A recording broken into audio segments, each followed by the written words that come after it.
আমাদের মাঝে বিশেষ অতিথি হিসাবে উপস্থিত রয়েছে বাংলাদেশ জাতীয়তাবাদী দলের 4 বছরের সম্মানিত উপদেষ্টা সিলেটের গণমানুষের নেতা জনাব খন্দকার আব্দুল মুক্তাদির। সঞ্চালনার দায়িত্ব রয়েছে আজকে স্বৈরাচার বিদায়ের 1 বছর পূর্তিতে বাংলাদেশের মানুষের প্রতি বাংলাদেশ জাতীয়তাবাদী দলের যে প্রতিশ্রুতি, সেই প্রতিশ্রুতির পুনরাবৃত্তি করার জন্য, দেশবাসীকে স্মরণ করিয়ে দেওয়ার জন্য এবং স্বৈরাচার বিদায়ের 1 বছর উদযাপনের জন্য আজকে সিলেটবাসীকে সাথে নিয়ে আমাদের এই র্যালি। এই 1 বছর পূর্তিতে আমরা গত 15 বছর যে লক্ষ্যে অবিচল ছিলাম, সেই লক্ষ্য আবারও পুনর্ব্যক্ত করছি। একটা নিরপেক্ষ নির্দলীয় তত্ত্বাবধায়ক সরকারের অধীনে একটি স্বচ্ছ স্বাভাবিক নির্বাচনের মাধ্যমে এই দেশের মানুষের প্রতিনিধিকে আমরা এই দেশ পরিচালনার দায়িত্বে দেখতে চাই এবং তাদের নেতৃত্বেই যাবতীয় সংস্কার সম্পন্ন করে দেশকে একটি প্রাতিষ্ঠানিক ভিত্তির উপর দাঁড় করিয়ে এই দেশে অর্থনৈতিক সুশাসন, রাজনৈতিক সুশাসনের মাধ্যমে এই দেশকে এগিয়ে নিতে চাই। ধন্যবাদ সবাইকে। আসসালামু আলাইকুম।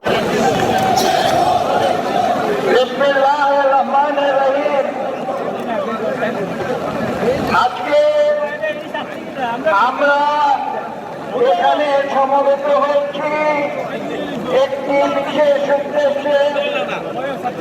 সেই উদ্দেশ্যটি কি? সারা বাংলাদেশের মানুষ আজকে থেকে 1 বছর আগে পূর্ববর্তী 15 বছরের যে আওয়ামী ফ্যাসিস্ট সরকার ছিল, সেই ফ্যাসিস্ট সরকারের বিরুদ্ধে যে গণ আন্দোলন হয়েছিল ছাত্র জনতার, এবং সেই আন্দোলনে হাজার হাজার মানুষ জীবন দিয়েছিল এবং আহত হয়েছিল। সেই স্বৈরাচারী সরকারের জুলুম নির্যাতনের শিকার হয়েছিল। সেই গণ অভ্যুত্থানের 1 বছর পূর্তি উপলক্ষে আমরা এখানে একত্রিত হয়েছি। সর্বপ্রথম আমরা 2024-এর যে জুলাই অগাস্টের গণ অভ্যুত্থানের শহীদ যারা, তাদের প্রতি শ্রদ্ধা নিবেদন করছি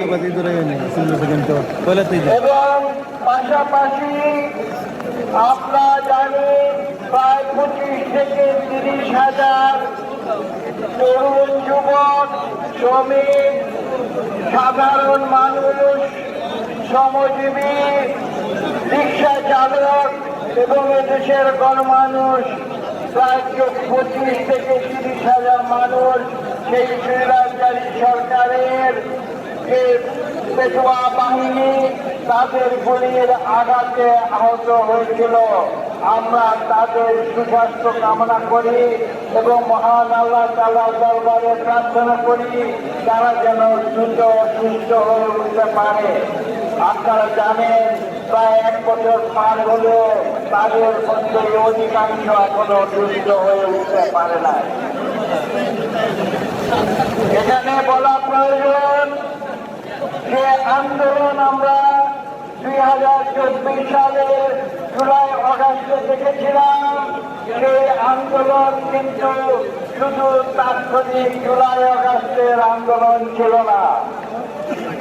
পূর্ববর্তী দীর্ঘ 15 বছর বাংলাদেশের বিএনপি তথা বাংলাদেশের সকল গণতন্ত্রকামী রাজনৈতিক দলগুলো তারা দীর্ঘ পথ পরিক্রমায় তারা স্বৈরাচারী সরকারের বিরুদ্ধে আন্দোলন করে এসেছিল। আপনাদের মনে আছে এই সিলেটে এসে আমরা মহাসমাবেশ করেছিলাম স্বৈরাচারী সরকারের বিরুদ্ধে। আপনারা তখন দেখেছেন এই সিলেটের শহরে আসার জন্য পথে পথে সেই স্বৈরাচারী সরকার জনমানুষকে বাধা দিয়েছিল, ট্রেন বন্ধ করে দিয়েছিল, নৌকা বন্ধ করে দিয়েছিল, বাস বন্ধ করে দিয়েছিল।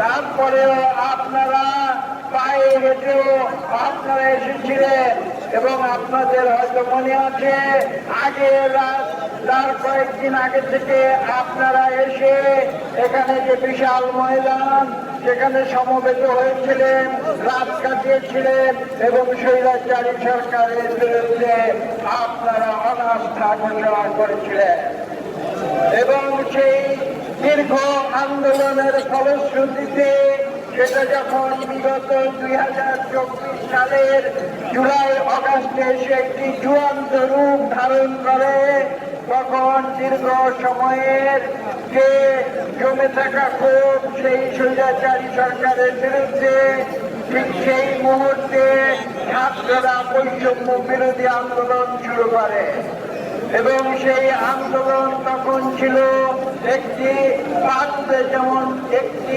জ্বলন্ত দেশলাই ফেলে দিয়ে সেখানে যেমন একটি বিশাল অগ্নিকাণ্ড এবং বিস্ফোরণ হয়, ঠিক গত জুলাই অগাস্টে সেটাই হয়েছিল এবং সেটা ছিল বাংলাদেশের কোটি কোটি মানুষের অন্তরে যে পুঞ্জীভূত ক্ষোভ, দীর্ঘ 1.5 দশকের সেই পুঞ্জীভূত ক্ষোভের জ্বলন্ত বহিঃপ্রকাশ।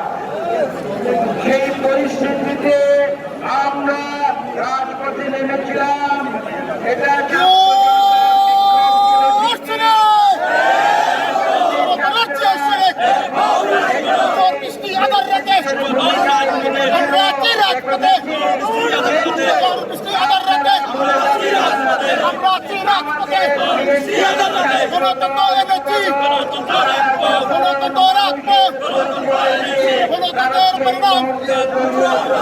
আমাদের কাছে বড় ছিল না।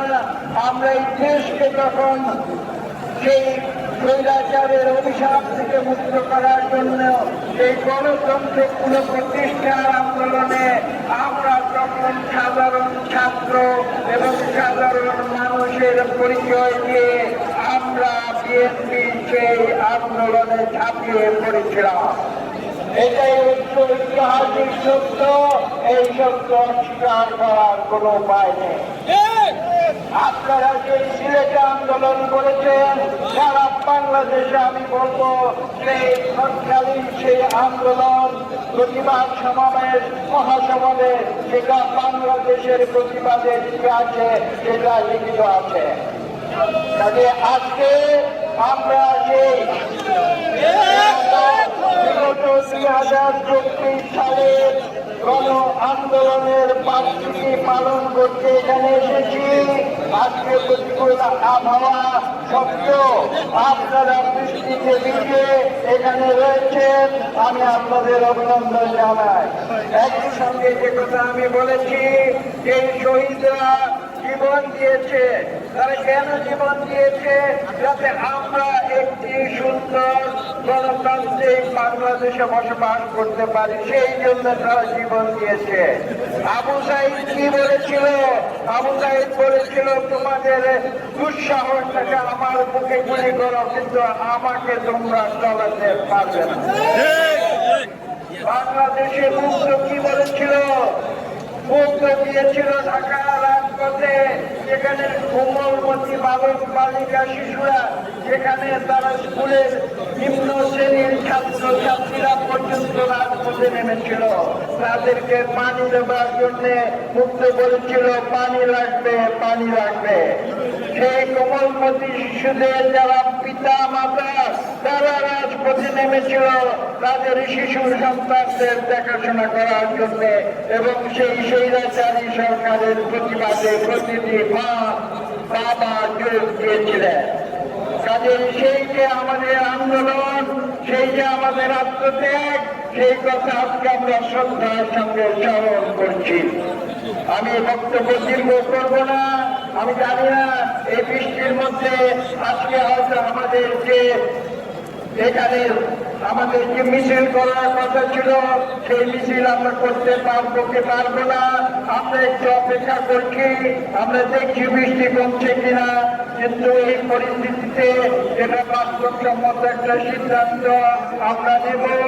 তবে এই মুহূর্তে আমি আপনাদের উদ্দেশ্যে বলতে চাই যে আসুন আমরা ঐক্যবদ্ধভাবে একটি আদর্শে এবং একটি উদ্দেশ্যে আমরা স্থির থাকবো। এই আদর্শ এবং উদ্দেশ্য কি?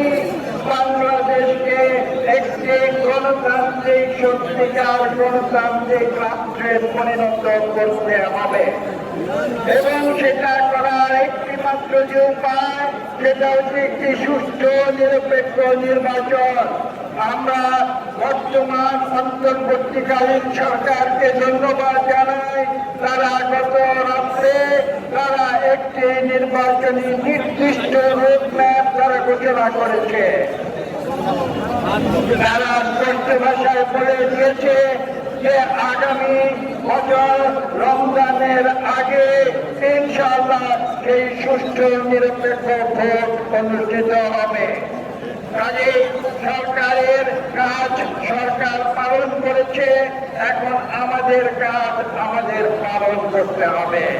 বিএনপি সহ তথা আমাদের সমমনা যে রাজনৈতিক দলগুলো রয়েছে, যারা গণতন্ত্রে বিশ্বাস করে, আমরা সবাই মিলে এদেশে গণতন্ত্র ফিরিয়ে আনবো, এদেশে জবাবদিহিতা ফিরিয়ে আনবো, এদেশে মানবাধিকার ফিরিয়ে আনবো, এদেশে মানুষের ভোটের অধিকার ফিরিয়ে আনবো, এদেশের মানুষের সত্যিকার অর্থনৈতিক সুন্দর জীবন যাপনের পদ্ধতি আমরা ফিরিয়ে আনবো। কাজে আজকে আপনাদের উদ্দেশ্যে আমি এই আহ্বান জানাবো, আসুন আমরা শান্তিপূর্ণ নিয়মতান্ত্রিক উপায়ে আগামী সুষ্ঠু নিরপেক্ষ নির্বাচনের জন্য প্রস্তুতি শুরু করি। আজকে জনগণের কাছে আমাদের যে নেতা এখান থেকে শুধু 10,000 কিলোমিটার দূরে লন্ডনে থেকে জনাব তারেক রহমান আমাদের যে দিক নির্দেশনা দিয়েছে, সেটা অনুসরণ করে আমরা গতকাল রাতে এই সরকারের যে ঘোষণা, সেটা বিবেচনায় এনে বলব যে আমরা আমাদের সংগ্রামে যারা তারেক রহমানের নেতৃত্বে একটি গুরুত্বপূর্ণ বিজয় আমরা গত রাতে অর্জন করেছি এবং সেই অর্জনকে আমাদের আরো সামনে এগিয়ে নিয়ে যেতে হবে। নির্বাচনের ঘোষণা শুধু নয়, এই নিঃশুল্ক নিরপেক্ষ নির্বাচনকে আমরা বাস্তবে দেখতে চাই এবং সেটা দেখতে চাই বলে এই নির্বাচনের জন্য আমাদের যা যা প্রস্তুতি সেগুলি এখন থেকে নিতে হবে। আপনারা মনে রাখবেন, এটা একটা গণতান্ত্রিক প্রক্রিয়া। এখানে এই দেশের ভাগ্য নিয়ন্ত্রণ হচ্ছে এই দেশের জনগণ এবং এই দেশের জনগণের ইচ্ছার সঠিক প্রতিফলন আগামী নির্বাচনে আমরা নিশ্চিত করব। কাজে বিএনপি যারা নেতা কর্মী আছে, যারা শহীদ প্রেসিডেন্ট জিয়াউর রহমানের আদর্শে উদ্বুদ্ধ এবং যারা দেশ নেত্রী বেগম খালেদা জিয়ার যে উদাহরণ, যে সংগ্রাম, রাজপথের সংগ্রাম, সেই রাজপথের সংগ্রামে যারা বিশ্বাস করে, আমরা সেই আত্মবিশ্বাস থেকে রাজপথে নেমে এসেছি এবং আমরা রাজপথে থেকে আগামী ফেব্রুয়ারির নির্বাচনে আমরা অংশ নেব এবং ইনশাআল্লাহ জনগণের ইচ্ছায় আমরা ইনশাআল্লাহ আগামী নির্বাচনে বিজয়ী হব। উদ্দেশ্যে আমি বক্তব্য দীর্ঘ করব না। আমি আজকে এখানে আপনাদের যারা নেতৃবৃন্দ আছেন তাদেরকে আমি আন্তরিক ধন্যবাদ জানাই যে এই বিরূপ আবহাওয়ার ভেতরে তারা এই বিশাল সমাবেশের আয়োজন করেছেন। এই প্রতিবাদ যে মিছিল, যে আজকে আমরা যে বিগত 2024-এর যে প্রতিবাদ আন্দোলন অভ্যুত্থানের যে 1 বছর পূর্তি, সেই উপলক্ষে আজকে যে আলোচনা সভা এবং যে মিছিলের আয়োজন করা হয়েছে, এ বিষয়ে আপনারা একটু ধৈর্য ধরে থাকুন। আবহাওয়া পরিস্থিতি উন্নত হলে মিছিল বের করব।